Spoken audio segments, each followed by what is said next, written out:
Las tapas de alcantarillas de varios lugares del país tienen fundido este letrero: aquí empieza el mar, lo cual es una lección de ecología. Las distancias son relativas y todos y el ambiente somos interdependientes. La pandemia fue un problema de todos, lo mismo que es la exclusión. Seríamos más conscientes del bien común con recordatorios como este. ¿Qué tal un globo con un letrero que diga el aire es de todos? O un difundido símbolo de lo que es el bien común. Nos afecta más la falta de memoria que la falta de disposición. Buenas tardes, Álvaro Cedeño y Álvaro Cedeño les saludan en este episodio número 144 de Diálogos con Álvaro Cedeño. Esta es una conversación intergeneracional que toca temas como acción humana eficaz, espíritu emprendedor, transformación de conflictos y política pública. Hoy para conversar sobre el artículo publicado esta semana en la página web alvarocedeno.com titulado Aquí empieza el mar. Papá, solsticio de invierno en el hemisferio norte, yo hoy estoy en el hemisferio sur, entonces es solsticio de verano. ¿Cómo Muy estás? bien, ciertamente, 21 de diciembre. Bueno, y Muy bien. aprovecho para felicitarte por el aniversario de bodas, que honestamente lo había olvidado cuando agendamos esta llamada, pero igual quiero celebrarlo en parte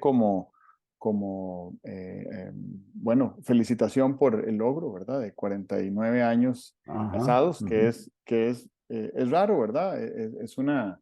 Es una cantidad de tiempo juntos que poca gente logra celebrar, pero además, en el caso particular mío, lo siento como un ejemplo y también como un privilegio sentirme hijo de ese matrimonio.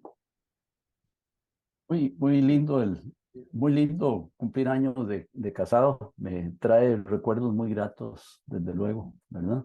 Y sí, mirando el número de años, uno siente que son muchos, ¿verdad? Porque es suficiente tiempo como para que hayan cambiado muchísimas cosas en el mundo, en nuestras vidas y tal, ¿verdad? Eso pasa cuando uno llega a edades avanzadas, que el recuerdo se extiende muchísimo. Hay toda una época de la vida en que uno dice, bueno, hace 10 años y se imagina que hace muchos años, pero ya a una cierta edad volverse y decir hace 40, hace 50 o más. Me hice bachiller hace tantos, me gradué de la universidad hace no sé cuánto. Eso es muchísimo tiempo. Bueno, es una fortuna, creo. Así es, así es. Y bueno, y hablando de ecología y de interdependencia, me parece que es una señal de madurez, consolidación, éxito, incluso podríamos decir suerte, ¿verdad? De poderse Sí, mantener en ese estado de permanente retroalimentación simbiótica entre dos personas, porque creo que de otra forma no es posible. sí. O la única manera de subsistir esa cantidad de tiempo, subsistir, lo digo, en un escenario negativo, ¿verdad?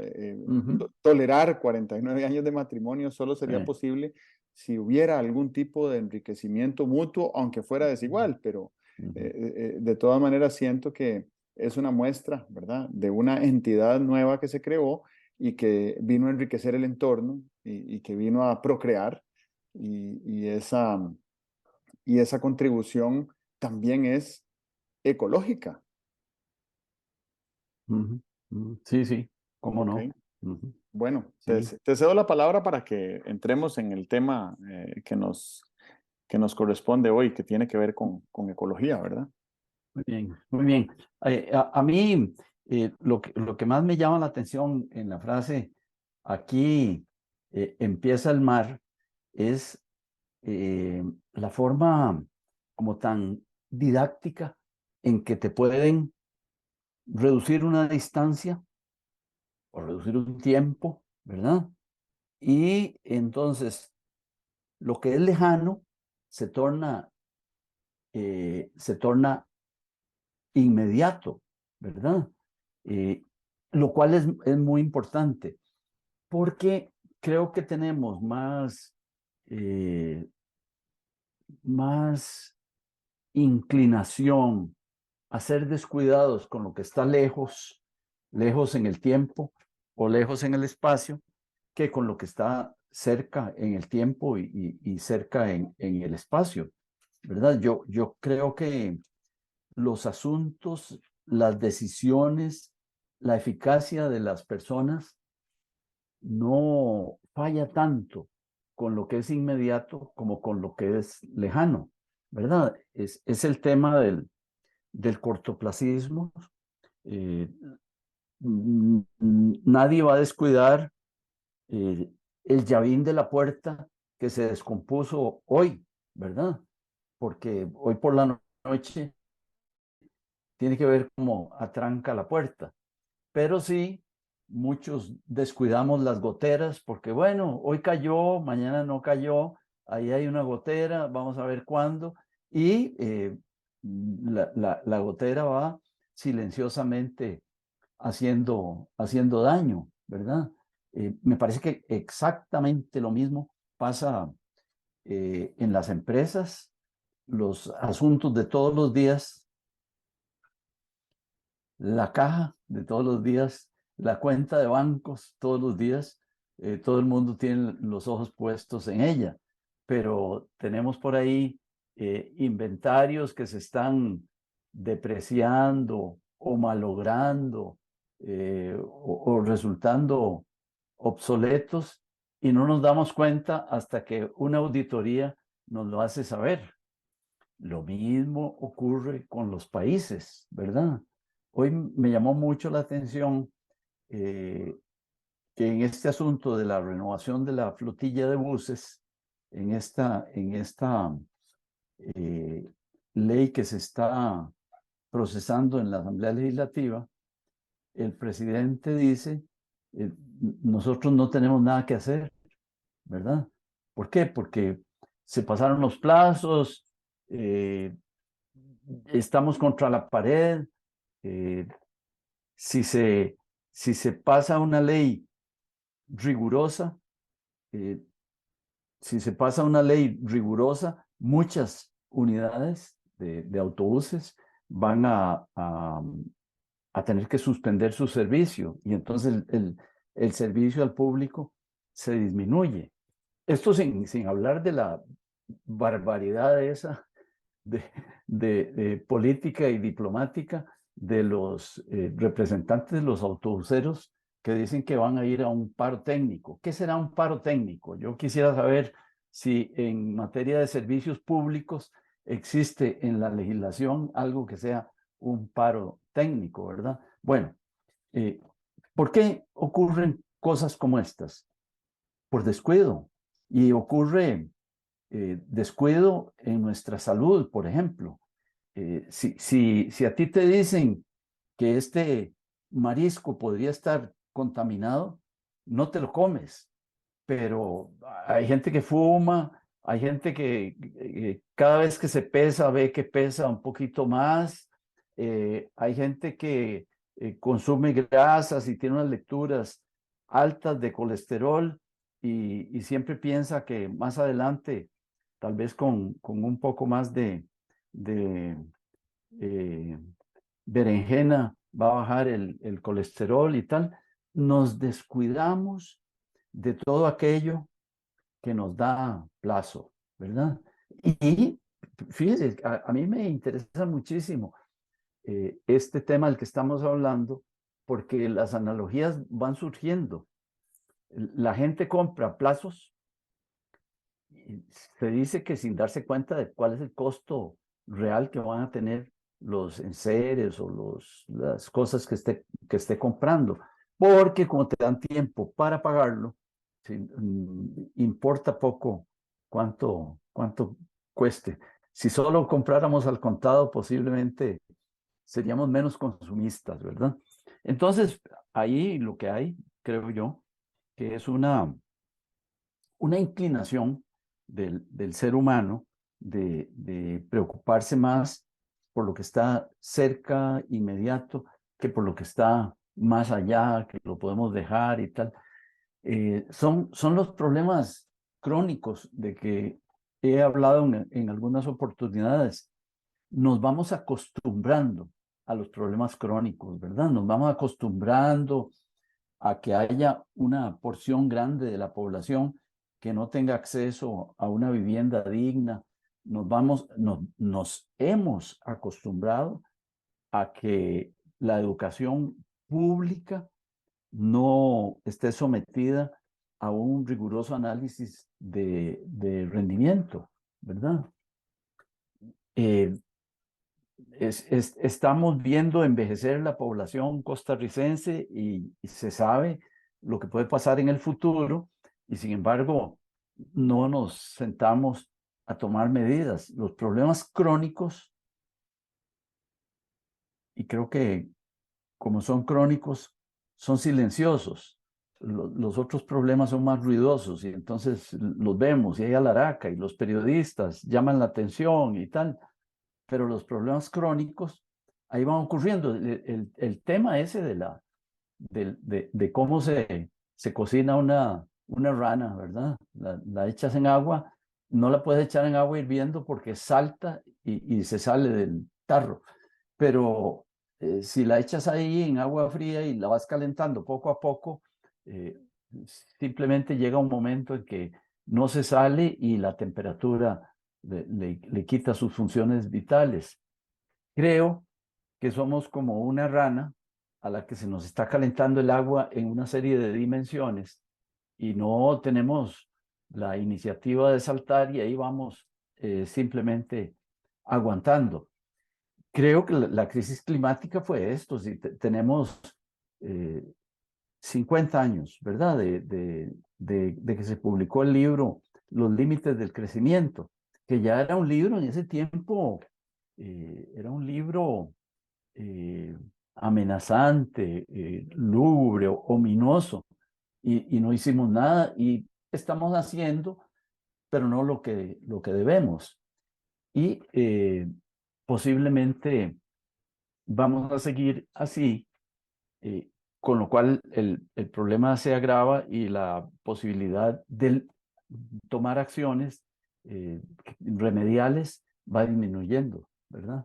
Es cortoplacismo, es acostumbrarnos a lo crónico, es tener como un horizonte de vista muy corto, ¿verdad? Me preocupa mucho lo mío, lo de aquí cerca, lo de hoy, eh, y me preocupa menos lo que está un poco más allá, a pesar de que la interdependencia hace que cualquier problema que a mí no me perjudique en este momento terminará perjudicándome. Eso creo que es importante. Esa vivencia de la interdependencia hay que difundirla y no la tenemos clara, ¿verdad? Sentimos que lo que está pasando en Ucrania es de los ucranianos y de los rusos y no es de los ucranianos y de los rusos, ¿verdad? Eso es. Muy bien. Sí, el tema de la interdependencia es un llamado a reconsiderar el paradigma de la independencia de los estados, ¿verdad? Ujú. Hoy en día ningún estado es independiente. Eh, pues aunque fuera eh, un, un régimen, ¿cómo se le llama? Un régimen Autárquico. ermitaño, Ajá. como es el caso de Corea del Norte, pues no es independiente en materia climática, ¿verdad? Aunque no quiera ir Sí, a las sí, reuniones, aunque no le importe lo que haga el vecino, pues obviamente hay una única biosfera, hay un único ecosistema correcto. y una única atmósfera, entonces todo eso le afecta. Así que la interdependencia es un paradigma que ayuda a explicar mejor cómo son las relaciones entre países y entre países vecinos. Ujú. Para la vida silvestre, la flora y la fauna, no hay una frontera geográfica, política entre un país y otro, ¿verdad? Ni hay cómo contenerla. Sí. Entonces, esas son unas, unas barreras arbitrarias que diseñamos los seres humanos hace varios siglos y seguramente en esa época cumplían un propósito y hoy habría que preguntarse si continúan cumpliendo ese propósito o no, ¿verdad? Pues sí, claramente hay diferencias en la gobernanza de las diferentes naciones en el mundo y hay abismales diferencias en los niveles de desarrollo en algunas fronteras del mundo, de las más marcadas, la frontera entre Corea del Norte y Corea del Sur. Otra muy marcada en desarrollo es la frontera entre Costa Rica y Nicaragua.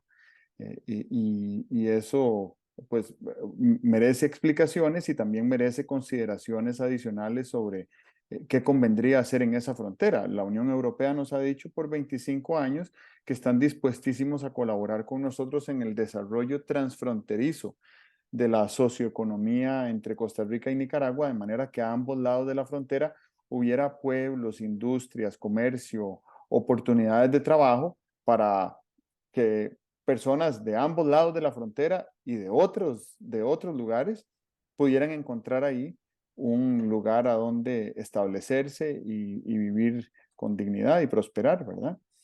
Porque por ahora la frontera, además, físicamente, es una muestra muy clara de casi que de subdesarrollo, ¿verdad? No hay Sí. oportunidades, mucha gente que necesita cruzar la frontera, si no tiene al día sus papeles, pues la cruza de manera irregular y eso tampoco está bien, ¿verdad? Eso por un lado. Por otro lado, siento que hay un tema que tiene que ver con los incentivos en el cortoplacismo, ¿verdad? Es la inmediatez de la satisfacción. Y esto tal vez había que explicarlo mucho hace 20 años de cómo el ser humano, desde el punto de vista de su comportamiento, operaba en una toma de decisiones económicas guiadas por la inmediatez de la satisfacción. Pero en estos últimos 20 años o 15, tal vez más acentuadamente en los últimos 10 con la ascensión de las redes sociales, este tema de la inmediatez de la satisfacción, pues nos ha llevado a sobredosis pandémicas de dopamina en la gente que está constantemente revisando su teléfono para ver si recibió respuestas, si recibió apoyo, si recibió un me gusta, ¿verdad? A su publicación, si recibió retroalimentación.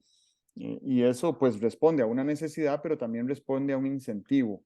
Y eso siento que explicado en términos ecológicos, cuando nos ponemos a pensar en los recursos naturales que tenemos disponibles y la cantidad de recursos naturales que estamos consumiendo y la capacidad del ecosistema natural de regenerarse a sí mismo en un periodo de tiempo, pues nos ayuda a explicar por qué es que los últimos 50 años hemos podido documentar de una manera tan científicamente precisa el colapso de la biosfera y de los ecosistemas. Hay que mencionar en este momento específico que el lunes en la madrugada se logró un acuerdo histórico que es prometedor respecto a la Convención de Diversidad Biológica para preservar el 30% de las áreas terrestres y de las áreas marinas de todos los países del mundo para el 2030 como una medida de contener ese colapso planetario que estamos viviendo, primero en la biodiversidad y eventualmente en la civilización. Así que ojalá que se logre hacer efectivo ese acuerdo, que se sume Estados Unidos, que aún no se ha sumado, o por lo menos hace 2 días no se había sumado. Creo que esto podría haber cambiado desde que leí la última información, así que habría que verificarlo y que podamos crear los mecanismos financieros para poder realizar esa, esa conservación masiva a nivel planetario para rescatar la red de vida en el planeta, de la cual obviamente somos parte, dependemos, o más bien nos sostenemos y somos interdependientes, como decíamos, ¿verdad? Sobre el tema de los autobuseros, no quiero hablar mucho, podríamos dedicarle un episodio o varios a ese tema, pero me parece también adicionalmente complicado la participación que tiene esa industria en el financiamiento de las campañas políticas, ¿verdad? Porque eso hace pensar que hay un precio que uno puede pagar y que si gana esa candidatura a la cual uno le apostó, pues le resuelve los problemas de una manera bastante lucrativa, porque obviamente en una industria que es tan lucrativa, que recauda en efectivo, que no hay forma de comprobar cuánto ingresa y entonces no se sabe si lo que paga impuestos es o no es lo justo. Eh, bueno, es complicado saber que ese tipo de industria Ujú. se ve beneficiada porque le extiendan Sí. la antigüedad de los aparatos que utilizan para el transporte público, que son, bueno, para empezar, altamente contaminantes, pero más que altamente contaminantes, porque digamos que uno puede pensar que eso se resuelve a la vuelta de unos 10 años. Va a ser inevitable que los buses del planeta, como está sucediendo, aquí por ejemplo yo lo veo en la ciudad de São Paulo, en Brasil, que todos los buses son o de gas o eléctricos. Eh, Ujú. eh, pero más que eso, más que la contaminación del aparato mismo, es la insalubridad que representa para los usuarios, porque los usuarios de bus en casi todos los lugares del mundo, pero en particular hablemos de Costa Rica, son la mitad más vulnerable del país y quizás una porción mucho menos privilegiada de nuestro país. Y esa gente no tiene acceso ni a las concesiones de bus, ni a las políticas públicas y a los incentivos y a las leyes que deciden eh, qué tipo de unidades se utilizan para que esta gente se pueda movilizar, que es su único medio de transporte, de su casa a su lugar de trabajo, ¿verdad? Y qué porcentaje de su salario o de su ingreso, formal o informal, tienen que gastar en ese transporte insalubre. Yo creo que ahí hay un elemento de injusticia colectiva que yo me atrevería a describir como violencia estructural. Es un sistema diseñado para provocar violencia, ¿verdad? No necesito que demostrarle nada a nadie, simplemente me gustaría invitar a cualquier persona que quisiera verificar lo que le estoy diciendo, que se monte media hora en cualquier bus de transporte público del casco urbano del país para que pueda identificar cuántos elementos en ese trayecto alteran su armonía. Cada una de esas cosas que altera su armonía, yo le denomino, se le denomina en estudios de paz una forma de violencia. Otra cosa que iba a mencionar es que desde el punto de vista el ecosistema, la ecología, y lo hemos hablado en semanas recientes, ahí hay un elemento importantísimo del pensamiento sistémico, que el pensamiento sistémico no lo traemos en nuestro ADN, ¿verdad? Genéticamente no estamos programados para pensar que todo acto presente tiene consecuencias Ujú. futuras y globales. Ujú. Eso es Ujú. algo que se aprende y Sí. yo siento que las nuevas generaciones jóvenes ya lo traen, lo aprenden, ¿verdad? Ya lo traen incorporado. Yo creo que sus padres ya lo han aprendido y entonces lo han transmitido a sus hijos de una manera bastante orgánica. Ese pensamiento sistémico es muy importante porque nos permite ver eh, que somos parte de un macroorganismo, ¿verdad? De un organismo mucho más amplio. Y al hablar de organismo, entonces podemos utilizar la analogía de la salud. ¿Cómo es la salud de un organismo? Y pensemos en el cuerpo humano, ¿cómo es nuestra salud? Si nosotros tenemos un problema eh, dental o un problema gástrico o un problema, ¿cómo se dice? Se me olvidó cómo se dice, eh, muscular, por ejemplo, o se me olvidó el término de un médico que ve la parte ósea y muscular, Esqueletar. esqueletal, Sí, ¿verdad? Si sí, tenemos un problema de esos, eh, ortopédico. Sí. vamos donde un Ujú. ortopedista, Ujú. vamos donde un dentista, O vamos donde un gastroenterólogo a que un expertísimo en esa cosa nos vea y nos diga, ah, sí, aquí lo que veo es tal cosa y la receta para eso es esta otra.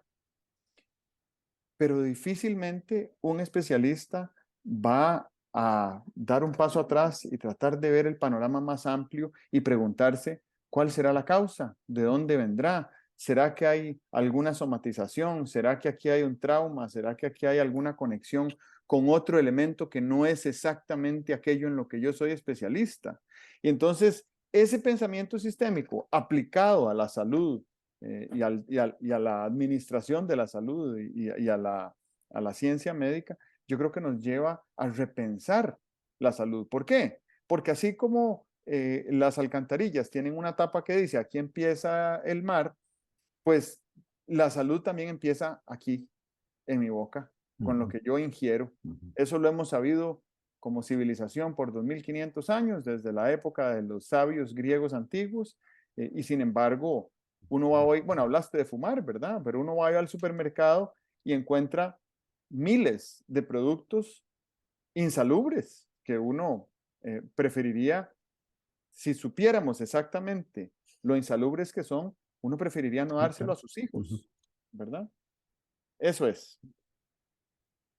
Me llama mucho la atención esa mención que haces tú de que el pensamiento sistémico no es natural al ser humano, ¿verdad?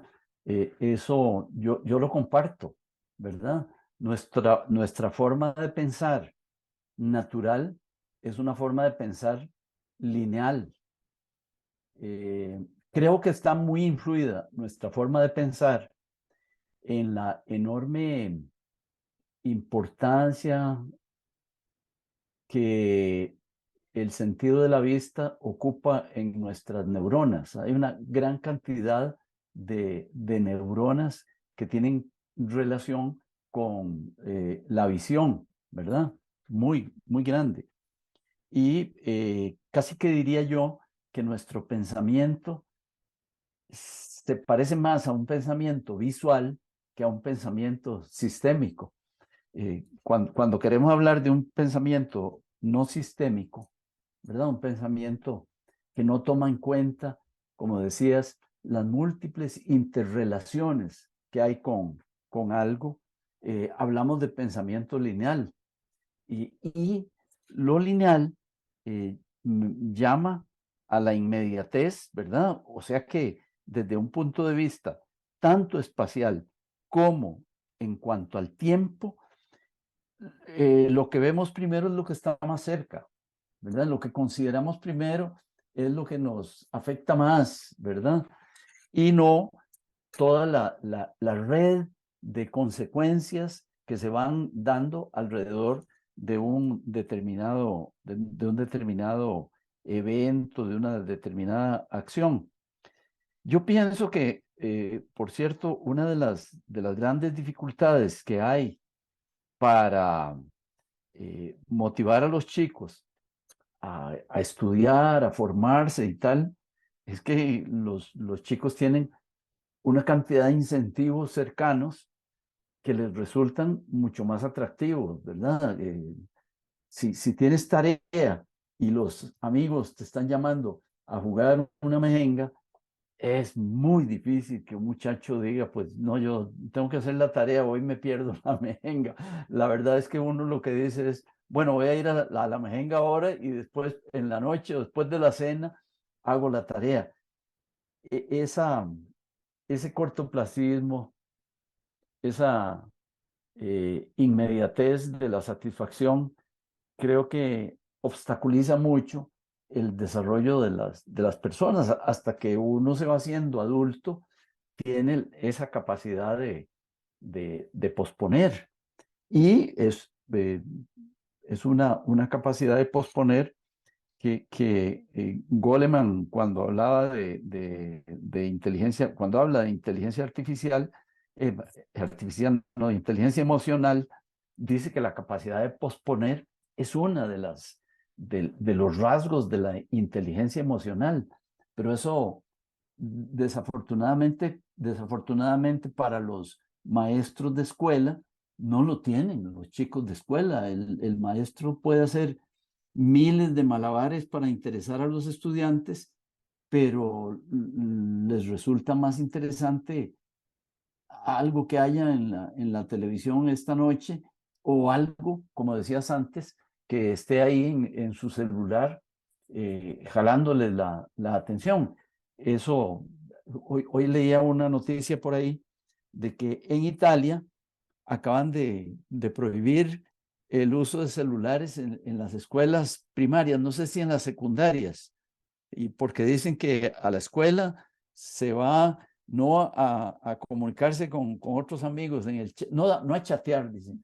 A la escuela se viene no a chatear, sino que se viene a poner atención.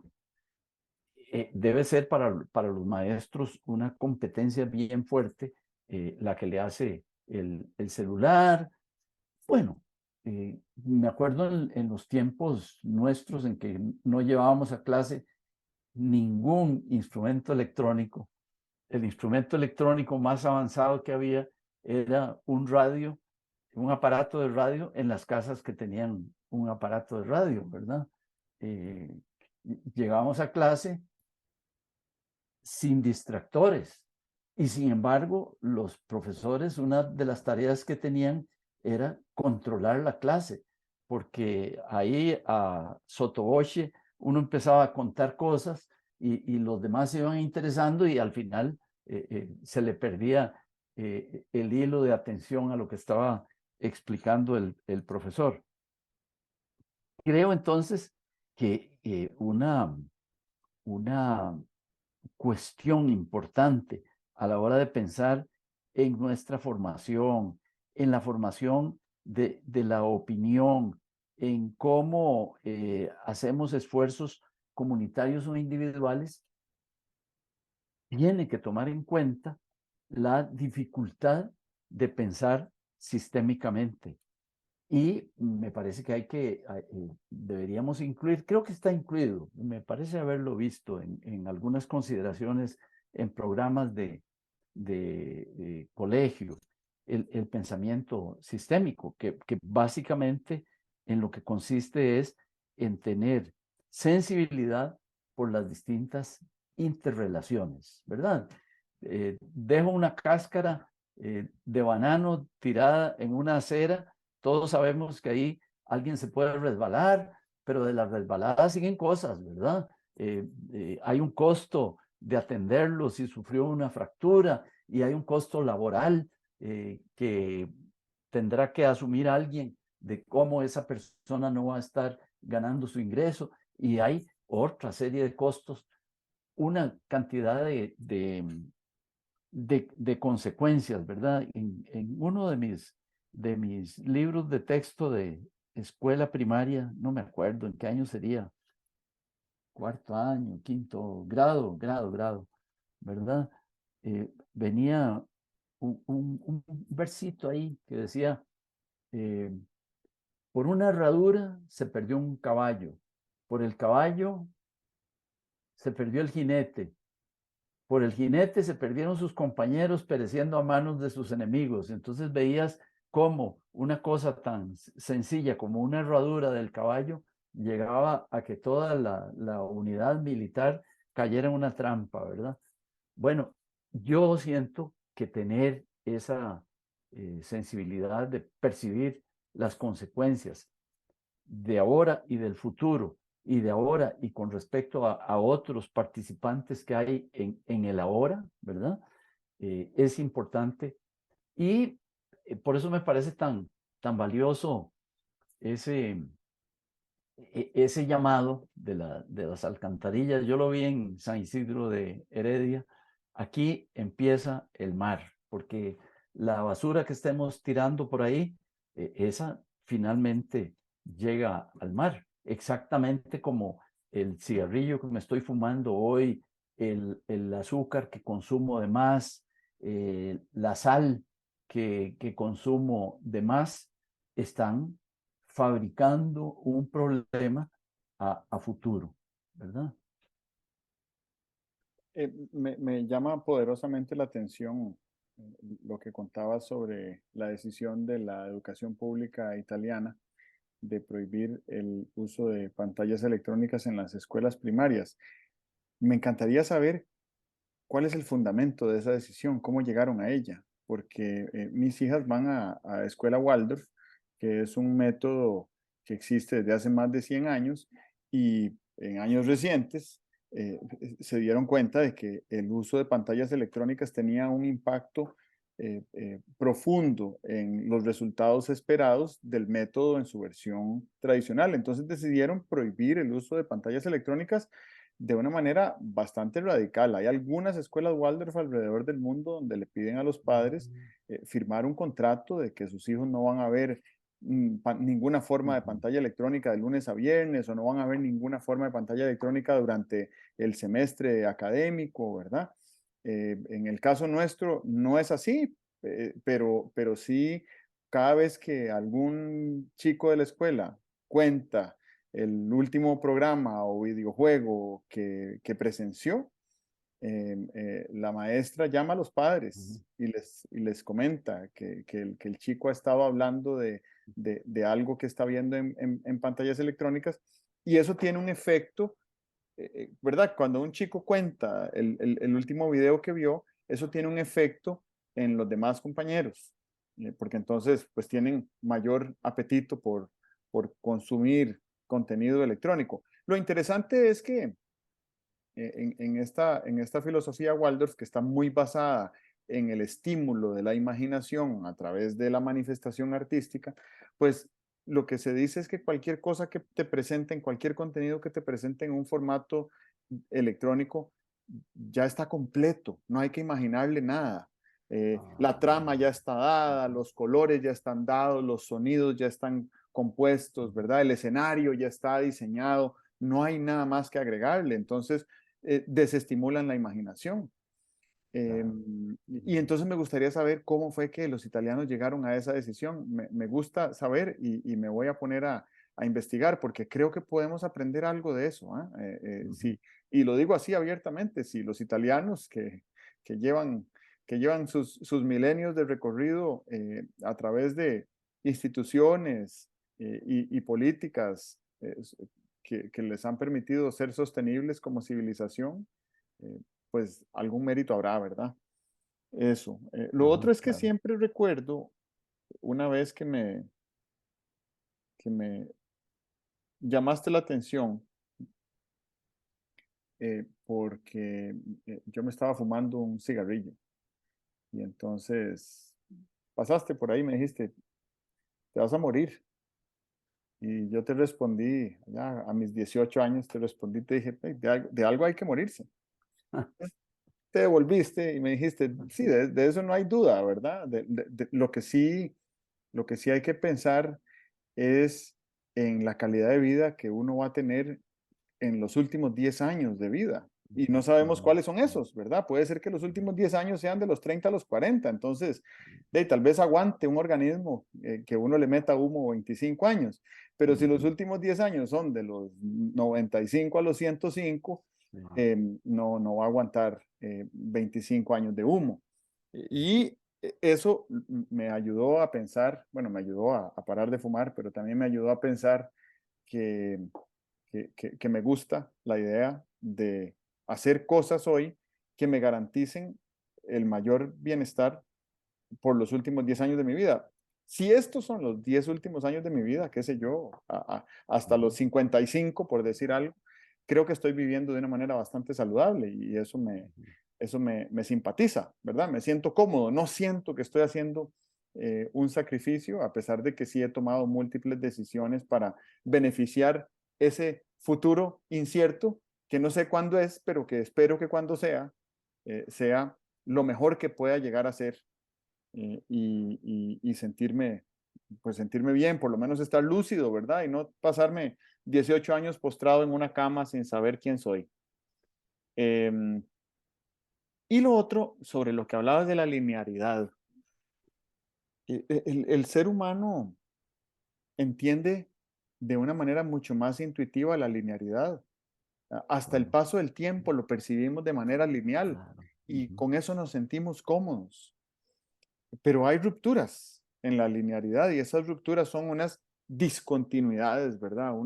Unos quiebres en lo que estaba esperado y esos quiebres nos cuesta mucho entenderlos.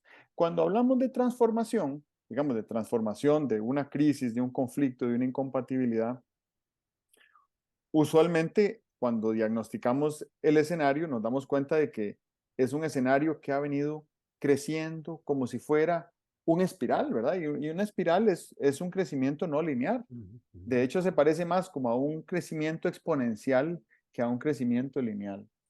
Y, y entonces es importante ponerse a pensar que si lo proyectamos en el tiempo, a veces sentimos que la transformación es lineal, pero si nos damos cuenta de que en el largo plazo se ve como una gran discontinuidad, eso nos ayuda a entender que probablemente en este momento estamos pasando como humanidad y como nación y como individuos por una cantidad importante de discontinuidades que no son lineares a pesar de que las sentimos. ¿Como quién?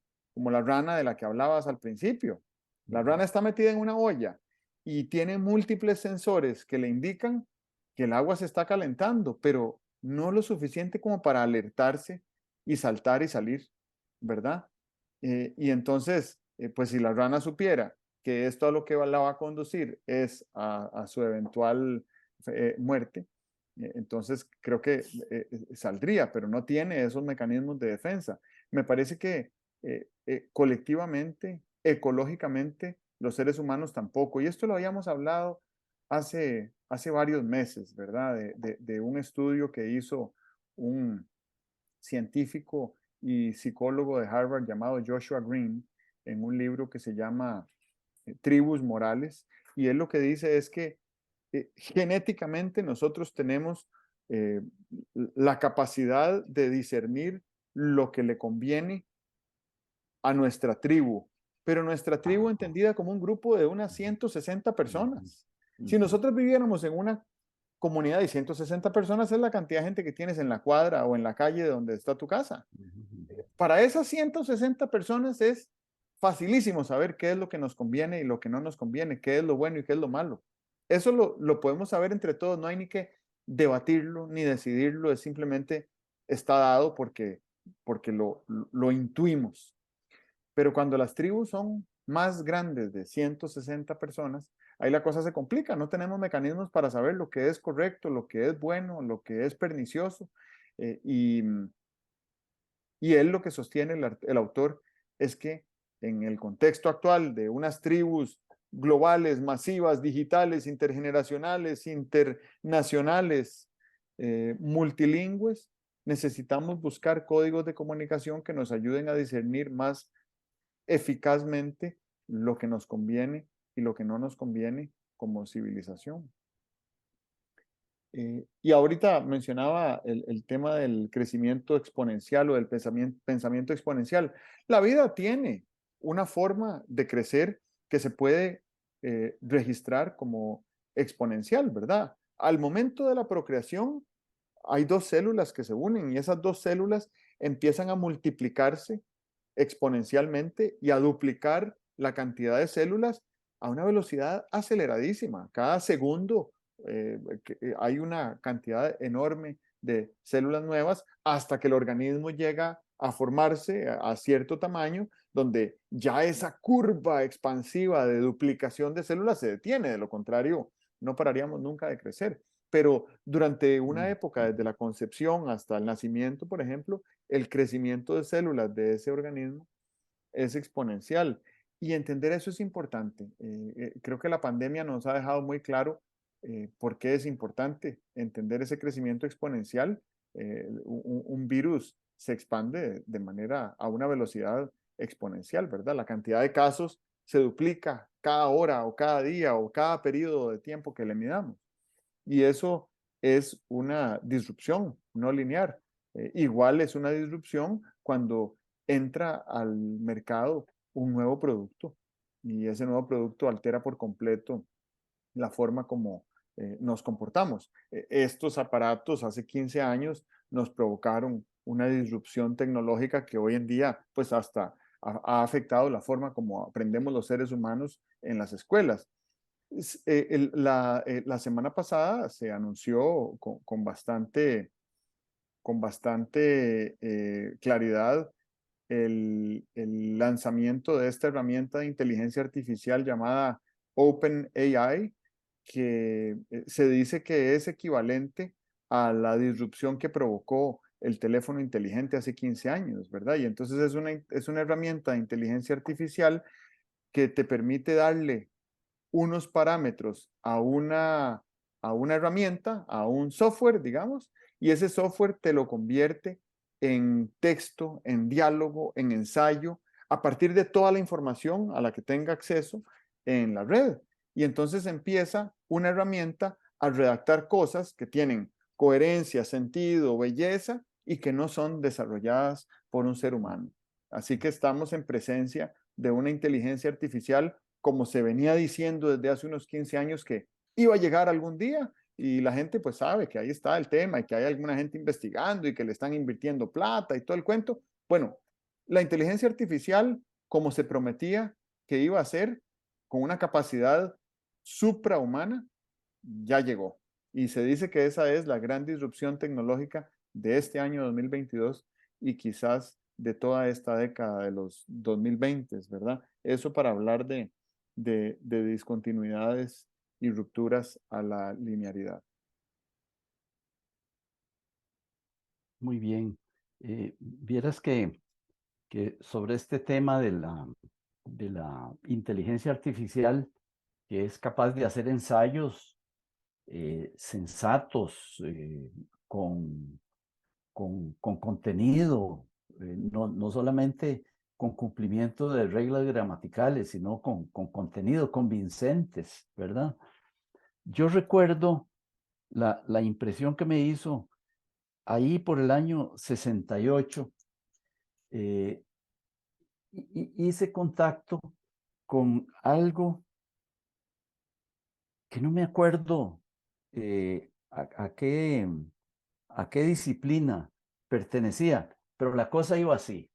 La cosa iba así. Si tú tomas un texto en español, la frecuencia estadística con que aparecen las distintas letras, ¿verdad? La A, la B, C, D, etcétera, es una determinada frecuencia. En otros idiomas, la frecuencia es distinta.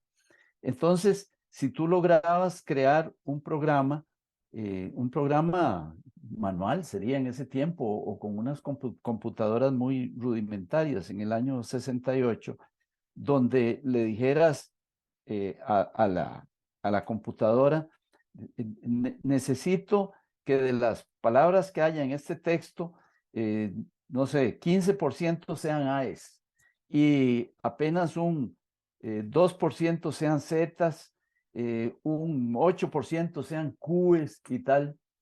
Y además le ibas introduciendo otros parámetros, como por ejemplo el tamaño de las palabras en español va variando y tiene una determinada distribución de frecuencia, ¿verdad? Las esdrújulas son más escasas que las palabras de cuatro letras.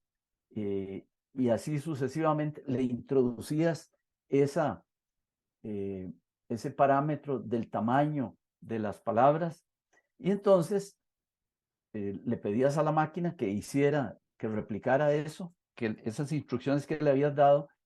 Y lo impresionante del asunto es que salían unos textos que tú sabías que eran español, pero no decían nada. Tú sabías que eran español, porque si cojo un texto en vascuence y lo comparo con un texto en español, veo la enorme diferencia. A mí el vascuence me resulta impronunciable, ¿verdad? Pero aquello era español, pero había, casi diría yo, que un shock espiritual, el que uno sentía cuando iba leyendo aquella cosa que se podía pronunciar, que sabías que era español, pero que no hacía sentido. Era una cosa bien llamativa. Bueno, este programa del que estás hablando ahora se ha saltado todas las medidas en el sentido de que ahora no solo parece que es español, sino que es español y que te dice cosas que son convincentes. Y más aún, que si las refutas, el aparato, el device, el aparato ese de inteligencia artificial puede refutar tu refutación. Y eso ya es sencillamente maravilloso, ¿verdad?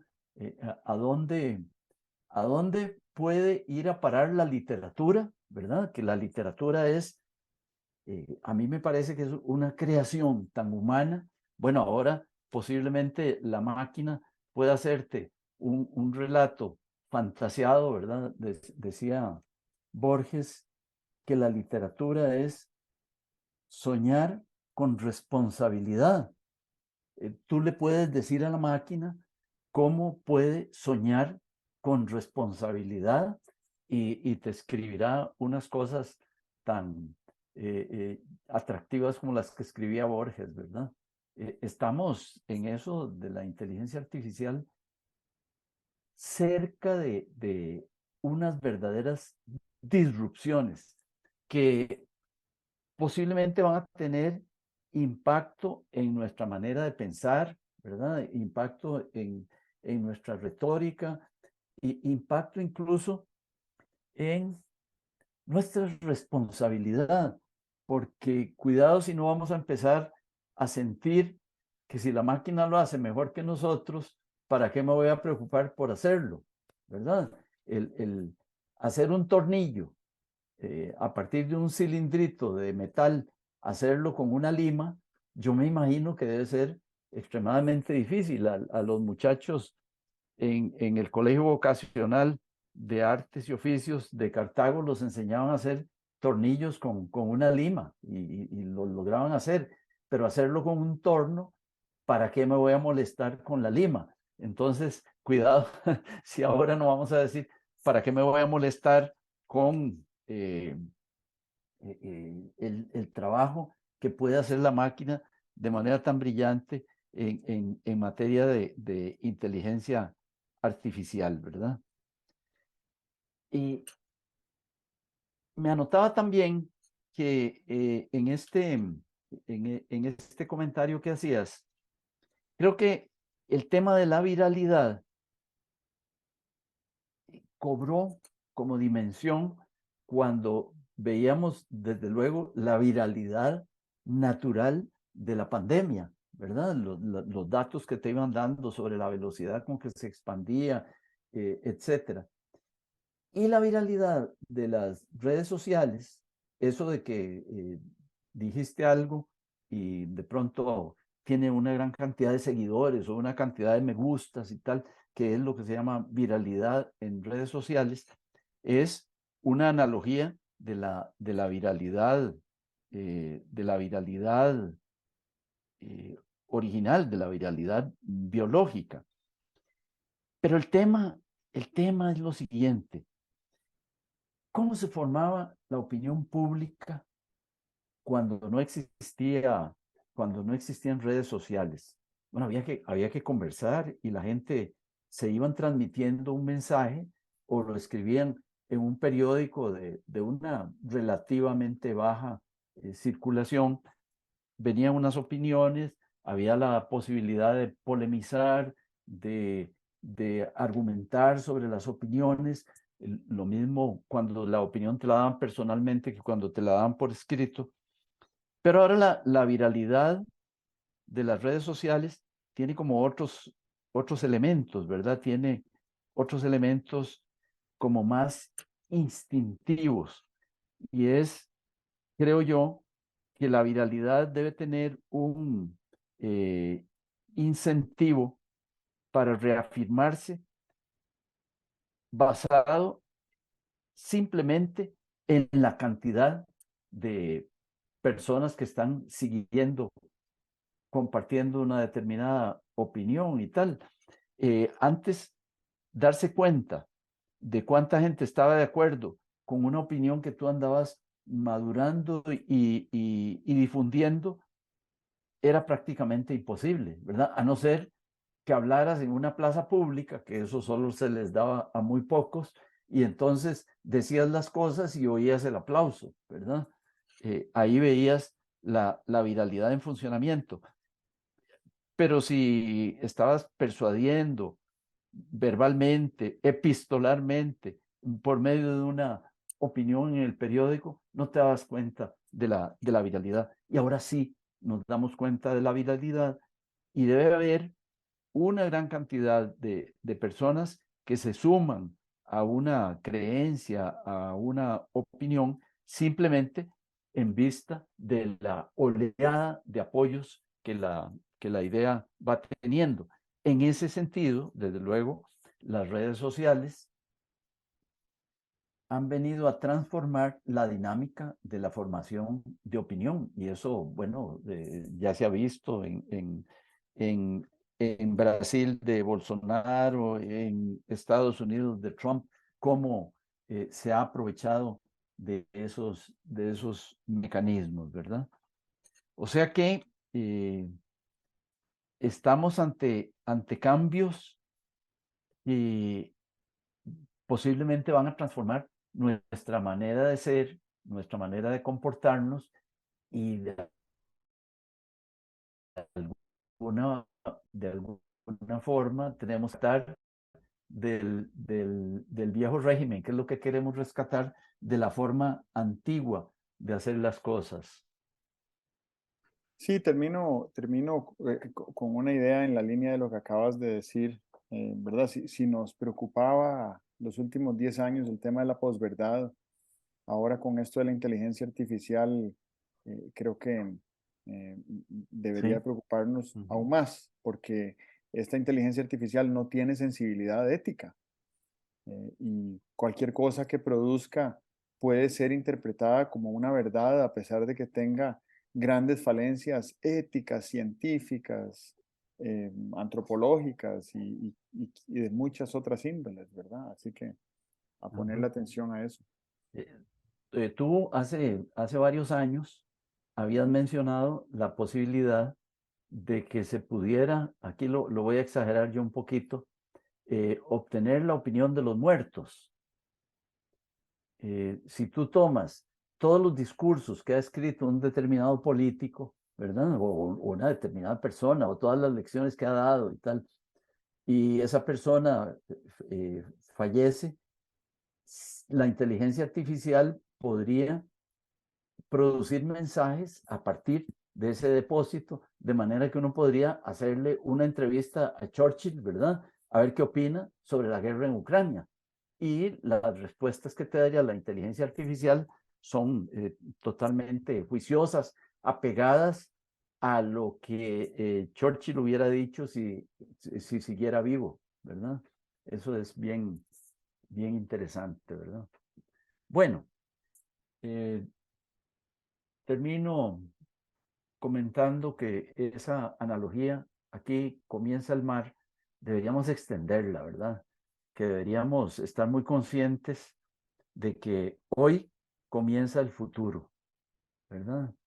Deberíamos estar muy conscientes de que cuando tenemos, sentimos un compromiso con la humanidad comienza con mi vecino. Eh, que también cuando, como solemos hacerlo, aspiramos a un mundo nuevo, el mundo nuevo empieza con la relación que yo tenga con los que tengo más a mano. Si no voy a fabricar un mundo intentando modificar mi relación con los indios o con los chinos porque no tengo ninguna, pero tengo gente a mano con la cual podría empezar a poner en funcionamiento un mundo nuevo. Y para hacer un- una reflexión gruesilla, Aquí tú mencionaste el concepto de virtud hace algunas reuniones. Una virtud es un hábito funcional, es un hábito de acción que le hace bien a otros, ¿verdad? Bueno, la virtud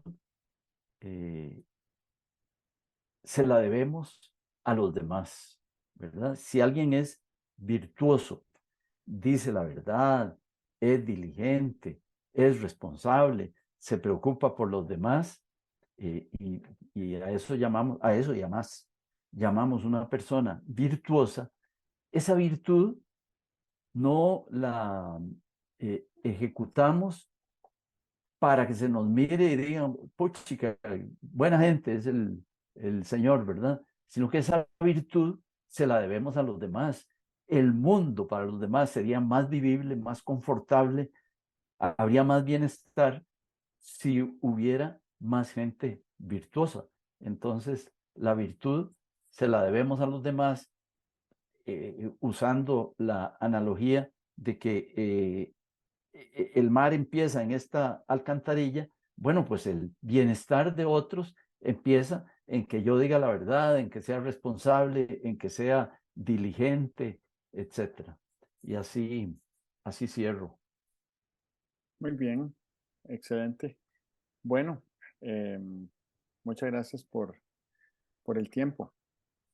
Y Pues que sigas disfrutando tu estada en Sao Paulo. muy bien, muchas gracias y nos hablamos la semana entrante después de la Navidad. Muy bien, de acuerdo. Que estés muy bien. Ah, bueno, pues feliz Navidad, ¿verdad? Y para tu familia nuclear y para tu familia extendida. Muchas gracias y que tomen buen vino hoy. Ah, sí, cómo no, lo Ok, haremos. Ujú. ya es hora. No, no es hora todavía, no es Bueno, hora todavía. Ujú. ok, Muy bien, bueno, hasta luego. adiós. Ole, Inga, ¿dónde estás? ¿Dónde estás, Inga? Inga, Mira, Espérate. que mira. me oiga.